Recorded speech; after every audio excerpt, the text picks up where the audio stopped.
Hello friends, welcome to my channel Growing Scientist. Today we'll discuss about Covishield or AstraZeneca vaccine. We'll do a detailed discussion on how this vaccine is made, what is its dosage and studies that took place before the approval of this vaccine, and also the symptoms that one faces after taking this vaccine. So let's get started.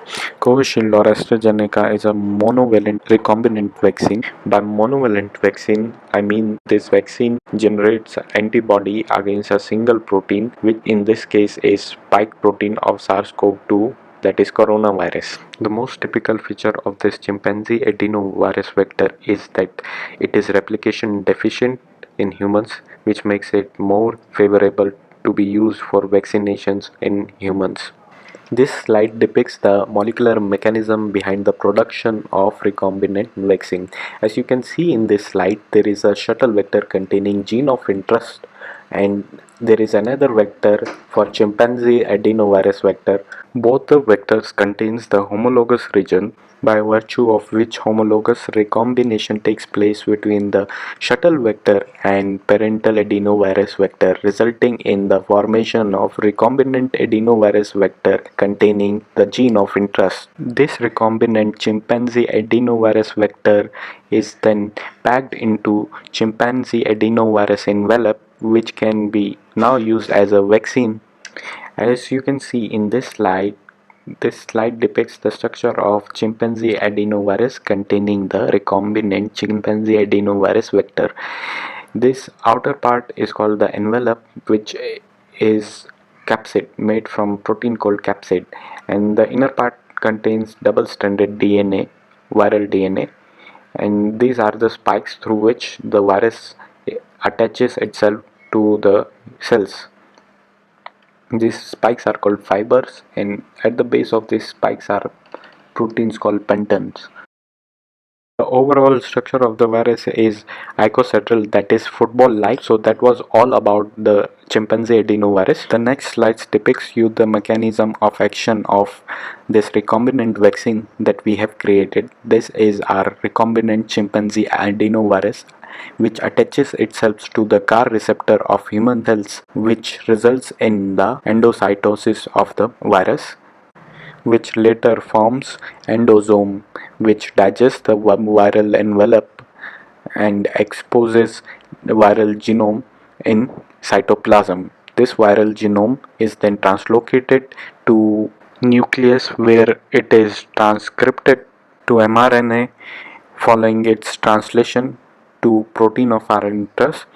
In this case, it is the spike protein of SARS-CoV-2, that is coronavirus. And as you can see, this second pathway is disabled in this, which is the replication of adenovirus is disabled in chimpanzee adenovirus. Talking about the dosage of Covishield or AstraZeneca, there are two doses of AstraZeneca. Each of 0.5 ml contains 5 into 10 raised to power 10 virus particles, or nearly about 500 crore virus particles, which are replication deficient adenovirus. Here one thing to note is that there is no difference between the first dose and the second dose. Both the doses are same. The minimum duration between the first dose and the second dose is 28 days, that is 4 weeks, and the maximum is 12 weeks, that is 3 months. Now let's talk about different clinical trials conducted by AstraZeneca in United Kingdom, Brazil and South Africa. AstraZeneca conducted a total of 4 clinical trials, which includes 23,745 participants greater than 18 years of age. They were randomly given vaccine. Out of 23,745 participants, only 12,021 received true dose of AstraZeneca's vaccine. Rest received the placebo. This 12,021 participants receiving AstraZeneca vaccine were followed for 105 days post dose 1 and then for 62 days post dose 2. Similar studies were carried out by Serum Institute of India, in which 1600 participants participated in vaccination. Out of the 1600, 1200 received Covishield, 100 received Oxford AstraZeneca, and rest 300 received placebo. Out of the 1600, 1577 participants also received the second dose. Important thing to note here is that almost 87% of the participants were between 18 to 59 years of age, and about 12% were above 60 years.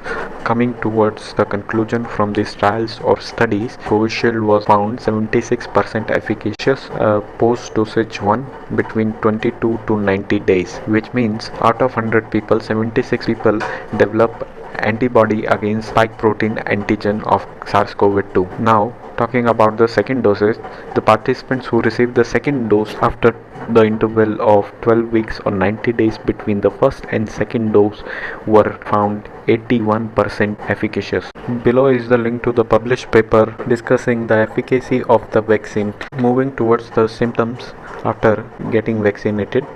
The most common of all symptoms is headache, injection site tenderness, that there is hardness at the injection site pain, injection site warmth, injection site erythema, that is redness at the injection site swelling, injection site bruising, fatigue, fever-like symptoms, sometimes chills also, influenza-like illness. Very common of all is nausea. Here one thing to note about the vaccination is that these symptoms are not common to all. Only 10% of total vaccinated were found to have these common symptoms post dosage. Let's now talk about the precaution that a vaccinator and vaccine receiver should take while taking the vaccine. For vaccinators should ensure that the vaccine is kept in proper temperature between +2 degrees Celsius to 25 degrees Celsius. Vaccinators should ensure that vaccine is not freezed and no granule-like structures are formed inside the vial.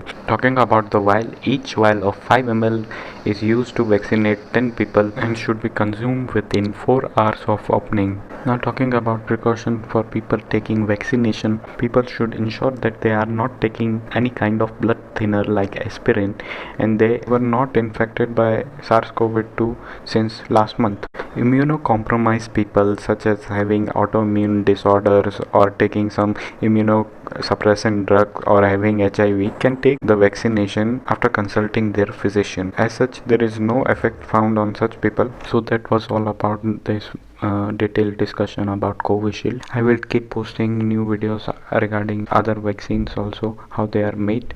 So if you haven't subscribed my channel, please subscribe and like it. Thank you.